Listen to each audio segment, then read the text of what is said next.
Like, share, and subscribe to my channel as I continue to provide you with trusted information for you to use to make decisions. Now, I want to deal with a matter which is extremely important. You realize I'm actually smiling because I think it's urgent and critical to look at the matter relating to leadership.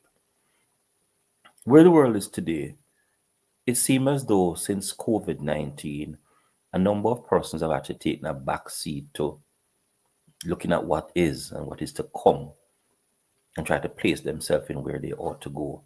And it seems as though the world is without leadership, and at our community level, at our society level, which means our national level, which means the country, the nation, there seems to be a lack of leadership. But what exactly is this leadership? And what are some of the cues relating to what should be going on in terms of leadership? I know critical is leadership inside this discussion, and the answer to that is a profound and good one.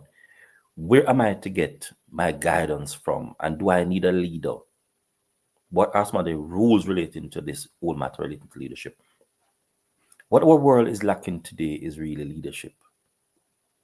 Whether you want to believe in the Bible or not, there have been many instances where our society has been guided by individuals to move from one point to our next, and a number of the changes which have occurred in our historical context has been as a result of someone leading a charge, leading a process, leading men into things, or even leading, building things and having a particular faith in whatever is going on. And therefore, the matter of leadership is of utmost importance in where we go. So, of course, I like to provide you with things from a empirical perspective where we can have a dialogue and you and I can actually begin to reason. Because you are my clients, you are my friend, you are my brother, you are my sister, and I want us to have a dialogue on matter. While I learn, you learn, and we'll get to that place where we ought to be and where we want to go. So I'm gonna look at this now from a perspective of looking at some of the laws relating to leadership. So I want to look at a book review, and I'm using this book review now to guide you into this matter relating to leadership. So the title of my presentation is Leadership, but what you see on your screen now are the 21 irrefutable laws of leadership.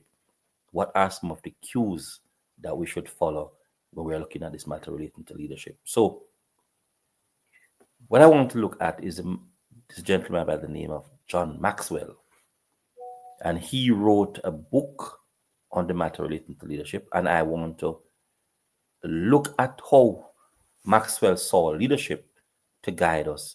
Because remember, he's saying that there are 21 irrefutable laws of leadership. What exactly are these laws? What are these cues that I should actually follow? Now, those experiences, I mean, we need to understand clearly that Maxwell book was developed as a result of him going through a process, and the process is presenting leadership to persons using conferences, going through various nations, and looking at things. And as a result of looking at things, dissecting what is, dissecting what was, trying to understand things, looking at patterns, using his knowledge as an educator, using his knowledge as a leadership expert, using his training that he got in his doctorate, he saw it fitting now to write a book. And what are some of the laws that he actually think govern leadership? No. So the book entitled, as I said before, the 21 Laws of Leadership. And we want to look now at what exactly he saw in his book on the 21 Laws of Leadership. So let's go. So Maxwell took the route, all right, as a teaching tool to sort of understand what exactly is actually going on with this matter relating to leadership, and how people have triumphed, and how particular persons have brought society to a better point, and looking at those individuals from a business perspective, from a social perspective, which means a community perspective, from a church perspective, and from the general world perspective, as well as some of these features, these traits, these characteristics of that. So let's now look at some things now. So we're saying there are some particular persons that Maxwell actually examined, all right, in looking at what he did. Maxwell looked at Tubman, which was a African slave persons and what she actually did.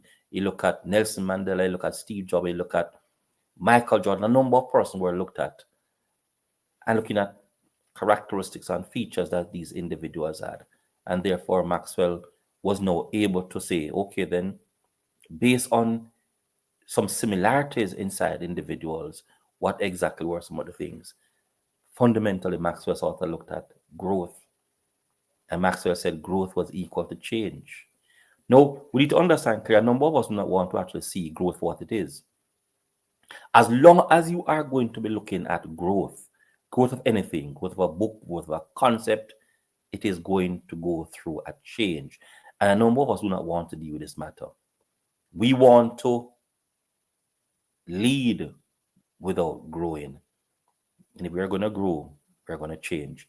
And every individual that's in the society must grow through the process of growth. And going through that process of growth means you're going to change a number of things that you have. And a number of us sometimes want to actually look at people's past to guide and judge their future. And we need to understand clearly, if we are going to be talking about that the human being is going to grow and develop, then that individual is going to grow through stages of change in the process. And sometimes when we want to actually remind persons as to who they were yesterday, knowing fully well that growth indicates change, what we are doing, you are even denying the very fundamental principle that you believe in: life, change, equal growth. So Maxwell said that we ought to pay attention to what is fundamental inside things: growth. And we're going to talk about growth. You must expect to see change. The flower, the plant, the trees, life, nature is going through growth, and that growth is going to mean change. So when things change, do not continuously remind persons of the past, because that is exactly what it is, the past. Because the more people grow, the more they evolve, is the more they change, and the more they change, you ought to see differences, changes, because of the growth process. Now, Maxwell opined experience are garnered in the last decades by our growth from a personal as well as a professional manner. And Maxwell is actually arguing that the more you see growth, is the more knowledge is changing, the more things are changing, and the more you're expecting to see newness, new being, new perspective, new idea, new things occurring, new things happening. And therefore, we need to understand clearly when growth begins to materialize, to germinate, to unfold, is the more you're going to see newness. And what a number of us try to do is to reminisce on the past when growth is occurring. If you're going to be growing and changing, a critical part of you is to change that mindset of yours, because that mindset you have is going to retard growth. And growth means change. If you're going to change, attain new knowledge, attain new information, attain new things, then what we're going to be seeing is a change in both your psychology, a change in both your physiology, a change in both of the things that you practice.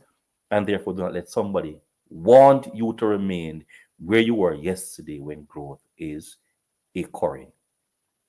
Now, unlike many other books that we actually looked and read leadership, Maxwell outlined some errors in terms of thinking, ignorance in issues, and how those are reflected in his first book that he actually looked at. He admits that in the first volume, a number of errors are there. And clear what Maxwell is saying. Maxwell is saying he wrote a book before, and that book had errors. Why it had errors? Not that errors were made initially, but that errors were made when the growth occurs in his life, seeing things from a new perspective and looking at the past to realize that the current growth meant that some of the things that he actually wrote about were errors. So he wants to address them today, modify them, because when growth occurs, changes must occur in the human. And if changes are going to occur, what you should do is to highlight those changes and make those things different. Do not go in the past and use the past as the present. Those experiences, traveling to conferences around the world, including going to developing nations, a number of questions were asked. And Maxwell really wanted to deal with those questions based on the new perspective that he has. And those new perspectives haven't changed over time, blossom in his life, understanding things, having more knowledge that really and truly there's some laws relating to leadership. And he wants to present them in this book as a result of knowing more, growing over the last time he wrote the last book. And here are going to be some of the things that he developed and say, okay, then these are things. Every reader with successfully with school in American history, world history, in terms of leadership, has a detailed account of what transpired, what occurred, and what we want to see people be, what we're looking for in leaders, what we're looking for in great and effective leaders. So if you want to talk about Mahatma Gandhi, Martin Luther King, Malcolm X, Paul Bogle, and you name other influential persons, what makes them great? What makes them effective leaders? So Maxwell is actually looking through the entire gamut and seeing some things. So John clearly, a man of character, open, express that there are some things that we need to sort of look at. Service, serving others. Two, showing others the way. Listen carefully, you must serve and show others the way. He knows that developing nations, there are some things that he observed in terms of how power is related, or positions operate, or privileges occur, and knowledge forces him to change some of the very laws that he had in his first book. Maxwell was growing when he was writing the second book, and those growth, which meant changing how he thought through things, meant that he was not going to upgrade the second book to give you these laws. Change. Do not let anyone force you to remain where you were in terms of thinking when you have growth, when you have grown, when you have developed, when you have matured to a new person. Hope I'm guiding you through what I'm actually doing. So there were some things that Maxwell was actually looking at. Some of the things that Maxwell actually say in terms of some of the laws that he actually developed. He said, look at the issue relating to magnetism. Look at the things relating to connectivity. Look at the things in terms of the circle that you're in. Look at the thing relating to empowerment. Look at the thing relating to a picture. What is the general picture? Look at the thing relating to how do I buy into what is going on. Look at how victory is actually dealt with, because that is something that you need to understand. How do you deal with victory or success when it happens? Look at the bigger thing. How do you with priorities? Do you just live? How do you deal with the matter related to sacrifice? How do you deal with the law relating to timing? How do you deal with law relating to explosive growth? And how do you deal with the matter relating to legacy? And of course, legacy means that you be leaving things behind for others to follow or to even look at. Each law in leadership is comprehensive review in each chapter of Maxwell's book, the new one that we're actually referring to now, with the chapters being succinct, having to pop up in terms of dialogue boxes, example of practices.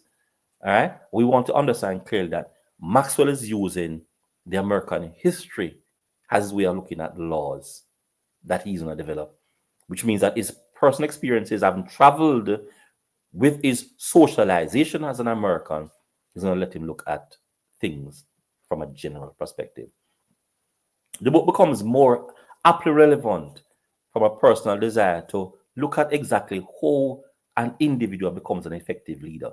So when Maxwell is speaking about leadership, what he's actually looking at here is who exactly he defined in his mind as an effective leader, and looking at the laws of leadership within the context of who an effective leader is.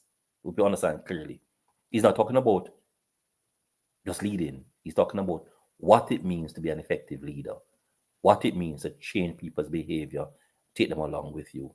So a number of things Maxwell dealt with, and you understand clearly now that Maxwell is looking at things historically, he's looking at things in terms of the contemporary situation, in terms of when he write the book, and he's looking at even some things from as far back in the 1920s. Looking at Albert Einstein, Nobel Prize winner in terms of physics, Maxwell was looking at a number of these things to sort of say how these guys became effective leaders. And he was not looking at how they only become effective leaders in terms of being a politician. He was looking at how an individual such as Einstein garnering at the end of a period a Nobel Prize in physics and how he led what led him to that point in terms of him being a leader. He was looking at these things. A number of things I look at. What do we exactly mean by a good leader? Maxwell deal with some issues that we need to understand.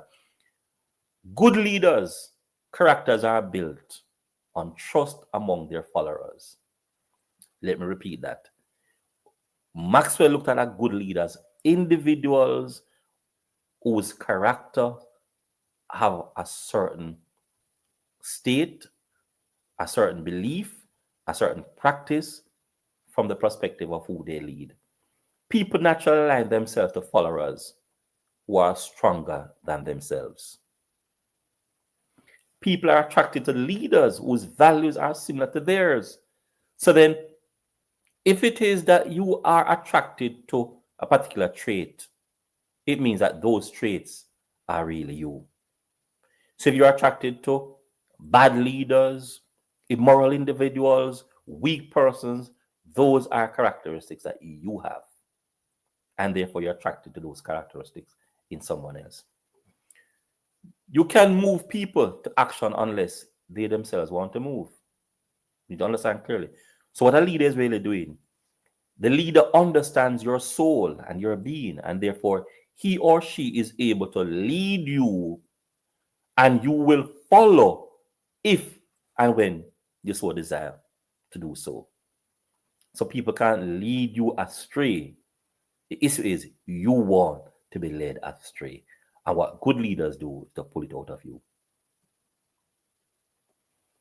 Leading well is not about enriching yourself, which is what a number of persons that do when they go into politics and go into place of authority, go into position, is that they want to empower themselves. And because they want to empower themselves, they try to take on roles of being managers and therefore think that because they are managers, they are leaders. No, you're a manager, not a leader. A leader is not doing so to enrich himself or herself. The leader's perspective is because he wants you to change. And that change is a price in terms of progress that the individual sees and wants to create that betterment for you. As a leader, your success is measured based on your ability to actually take people where they need to go. But you can do that only if first people buy into what you want to create. There can be no success without sacrifice. And this is what leaders understand. Leaders understand that he or she need to make and pay the price of success. And that could be a difficult thing to pay. But leaders understand that they cannot lead without first paying the price. That ultimate price, I know what a number of persons do not want to pay. Leaders understand that they're going to have to pay a price to lead you to that place where they want to take you. Now, that price that the leader is actually willing to take, maybe at his family, his or her family, maybe at his or her career, maybe at his or her personal health. But leaders understand that to lead means a price must be paid to take you where you ought to go. Now, many things have been actually said during the book in terms of Maxwell's book outlining this thing. And of course, Maxwell also looked at some things relating to the very Bible that a number of persons do not want to seem to understand. That the issue relating to David and Goliath also indicated how leaders are built. David became a leader. And look at the progression of David's life and how, when David became a leader, how he was able to operate. The Goliath situation made David into being a leader of men and women. And it was a process that started even when David was dealing with the sheep. and the price that David knew that he had to pay to be a leader. Now, the book was about a philosophy of leadership. We need to understand that clearly. The book was not simply just to say, okay, then men lead, women lead. It was a philosophy, a context of understanding the sociology and psychology of men. And he argued this effectively inside this book to say, okay, then we observe certain features in persons who are effective leaders. Now, all leaders must have a vision. A leader cannot be an individual that doesn't have a vision. Yes, he want to lead you. So the leader first starts with a vision, and then the followers must buy into that vision. So leaders don't come to you unprepared. Leaders come to you prepared. And because they come to you prepared, they understand that. And by understanding that, the leader is actually able to take you into where he or she wants to take you into, letting you buy into that vision, letting you understand that vision. Leadership is not as simply as saying, I want to be a manager. It requires character, it requires a vision, it requires forward thinking, and the person who's going to lead understand all of that and understand that very well. So therefore, Maxwell actually spoke about a legacy. A leader needs to understand that he or she's going to leave behind things. And what do you want that to be, or those things to be? It's critical to understand clearly that when people understand that they are going to be leading and will be leaving a legacy, they need to now look at what that legacy that they're going to be leaving behind is going to look like. And a critical part of your legacy is your succession. Who you are going to have to replace you. Did you build a leader to lead men as you had a vision without selfishness? That's also a part of your legacy. Now, in concluding, the 21st laws of leaderships are lived experiences of the author. Maxwell was able to look at the lived experiences of individuals across different space, different genre, different areas of life, including that of himself as well as the Bible, and look at some of the pitfalls that those persons went on. Look at some of the good things that transpired, look at some of the bad things that occur. And he's saying, these are some of the things that we need to look at when we're looking at what leaders. Leaders first come to the plate with a vision. Leader or leaders provide and guide persons first by letting them buy into whatever concept. Leaders don't force you into things. Leaders understand that he or she will be leaving here, leaving the place that they are, living here physically, living here psychologically, and therefore they need to build a legacy. And what do they want that legacy to be? Having seen the end, the leader now understands and recognizes that he or she is at a platform that platform now becomes his or her guide after he has transited this life. So a leader is not only seen today, a leader is also seen tomorrow and what he or she wants that tomorrow to be. So when you are actually saying that you are a leader, are you really leading, knowing fully well that you will be demeting this earth? And what do you want your legacy or your history or your life story to recall when you are gone? Do you want to only read? Is that your purpose? Would that be your legacy? Because leadership is not about self. Leadership is about taking people to a better place and wanting them to change. But the leader needs to understand that during the process of leadership, there's going to be growth. And if he or she grows, and that growth means that changes are unfolding and occurring, then the leader now need to adopt and to change with new information and incorporate that new information into things and make things better for his followers. What do you have to say about this book on leadership? And are you seeing some of these features inside of you? And if you are not, and you are leaders of men, are you practicing real effective leadership? or are you a manager of men? There's a difference between being a manager of men and being a leader of men. Remember, leadership must take into consideration the end game, the legacy. What legacy are you going to be leaving? This book that was written by Maxwell is what I'm recommending you to read.